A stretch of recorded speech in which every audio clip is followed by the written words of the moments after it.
Bonjour bien-aimés et bienvenue à notre méditation de ce matin. Nous allons prendre 1 à 2 minutes de prière. Nous prions. Notre Père et notre Dieu. Tu es un si bon Dieu, tu es un si grand Dieu, tu es un Dieu illimité, tu es un Dieu aimant, tu es un Dieu, tu es amour. Béni sois-tu, Père. Béni sois-tu, Seigneur Jésus. Tu nous donnes le choix de retourner à notre Père. Tu es venu nous réconcilier avec le Père. Aujourd'hui, le choix est laissé à chacun de ne pas continuer à s'enfoncer dans les ténèbres, mais de revenir à la lumière. Béni sois-tu, Seigneur Jésus. Cher Saint-Esprit, que peut être la vie d'une personne sans toi? Sans la communion avec toi. Merci, cher Saint-Esprit, pour ta présence dans ma vie. Je te bénis pour la présence dans la vie de toute personne qui écoute cette méditation. Au moment où nous voulons nous pencher dans l'Écriture, nous voulons que toi-même tu nous conduises, que toi-même tu nous éclaires, que toi-même tu nous enseignes, que toi-même tu nous parles et que cette parole vienne toucher un point sensible dans notre cœur afin que nous puissions tous retourner à l'Éternel. Au nom du Seigneur Jésus-Christ. Amen. Bien-aimés, ce matin, nous allons méditer dans Ésaïe 55, le verset 7. Ésaïe 55, le verset 7. Et le thème de notre méditation de ce matin, c'est « Retourne à l'Éternel ». Retourne à l'Éternel. Ésaïe 55, verset 7, la Bible nous dit que le méchant abandonne sa voie et l'homme d'iniquité ses pensées. Qu'il retourne à l'Éternel qui aura pitié de lui, à notre Dieu qui ne se lasse pas de pardonner. Que le méchant abandonne sa voie et l'homme d'iniquité ses pensées, qu'il retourne à l'Éternel qui aura pitié de lui, à notre Dieu qui ne se lasse pas de pardonner. Alléluia. Bien-aimés, dans ce passage, nous voyons un encouragement. Un encouragement pour le méchant d'abandonner sa voie et un encouragement pour l'homme d'iniquité de quitter ses pensées et de retourner à l'Éternel.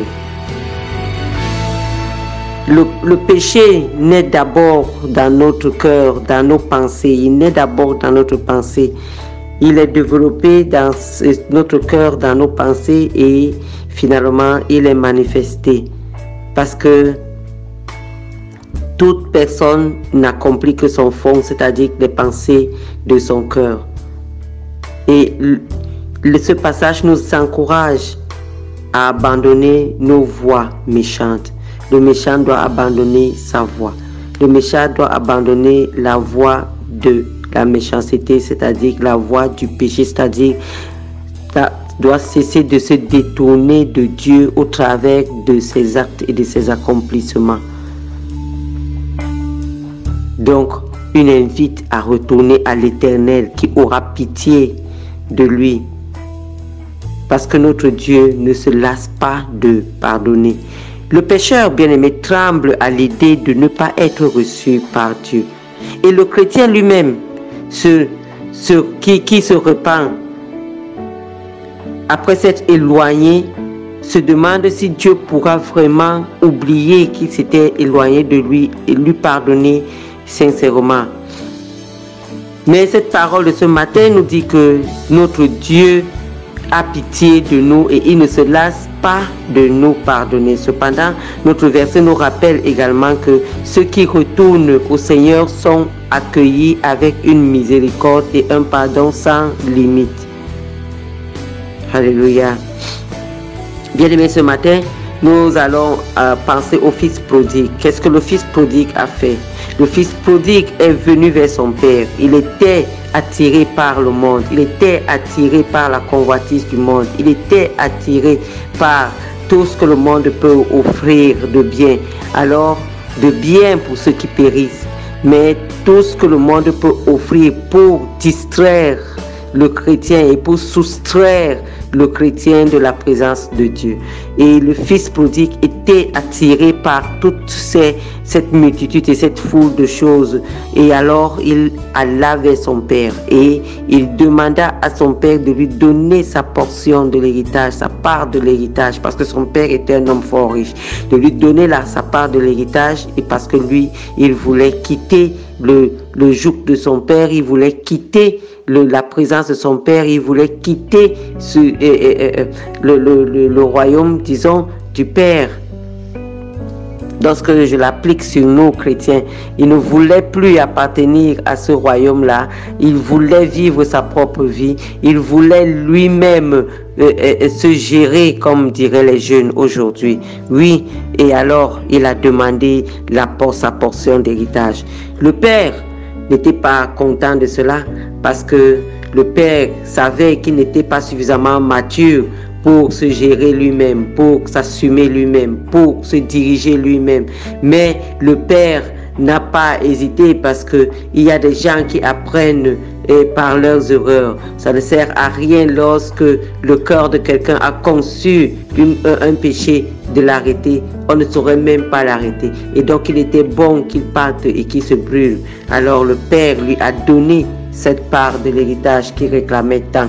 Alors il a pris cette part de l'héritage et il est parti. Et il a dilapidé cet argent-là. Il a dilapidé cet argent. Il s'est amusé dans les boîtes de nuit. Il s'est amusé dans les maisons de jeu.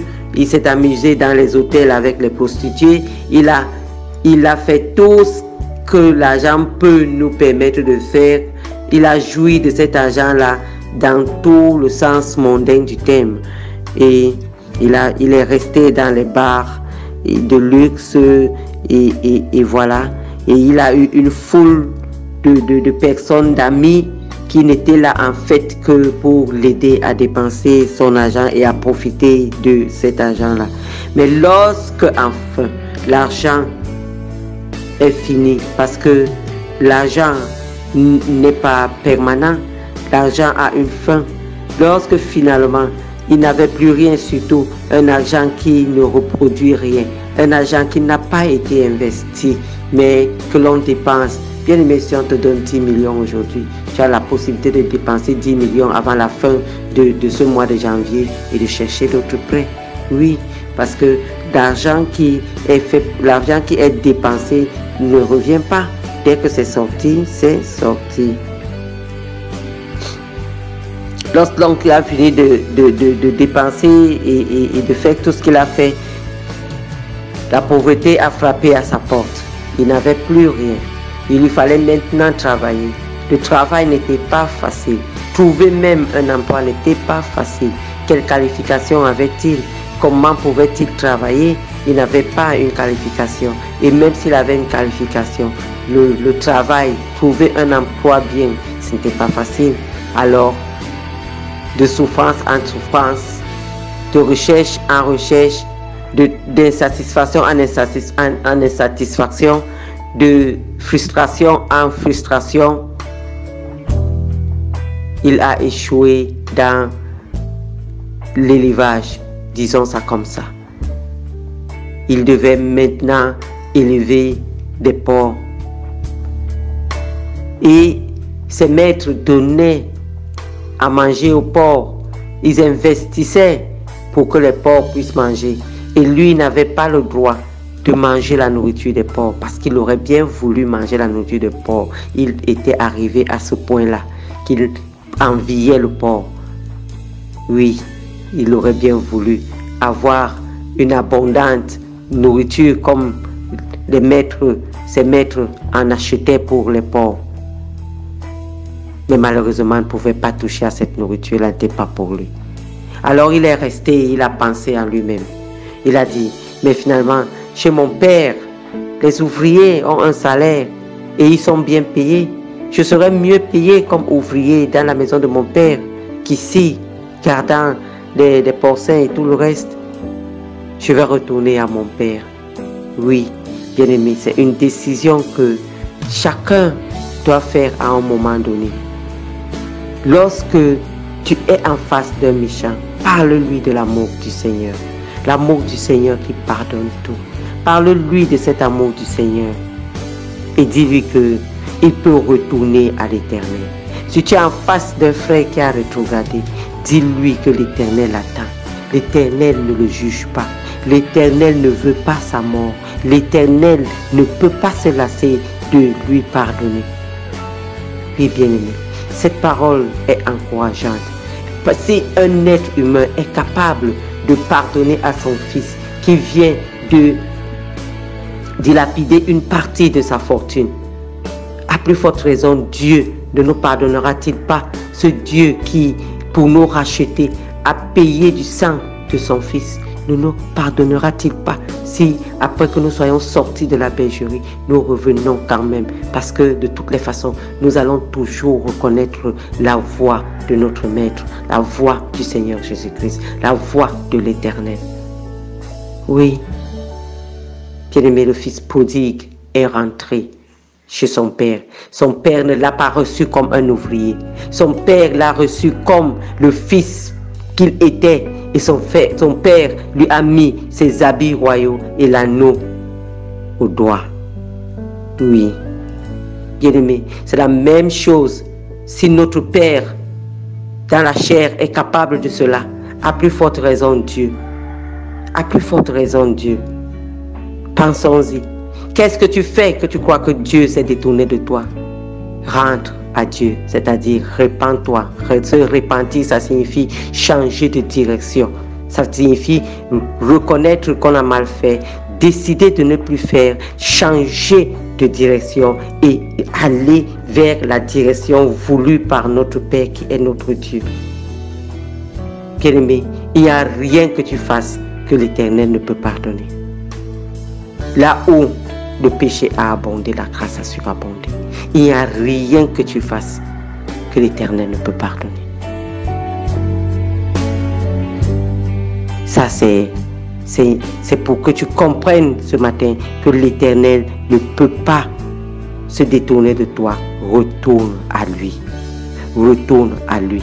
Quel que soit ce que tu fais, quel que soit ce qui t'a détourné de Dieu, retourne à lui. Et lorsque tu es en face d'une personne qui a abandonné les voies de Dieu, donne-lui cette parole de réconfort-là.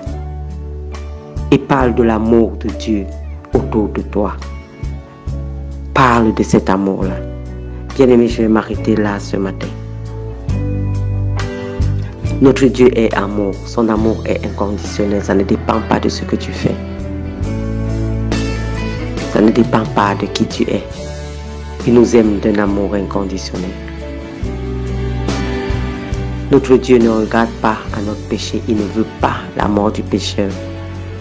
Il n'aime pas le péché, mais il veut que nous vivions pour lui. Il est prêt à nous pardonner et il ne se lasse de le faire. C'était Maman Suzanne ce matin. Tu es abondamment bénie. Shalom, shalom.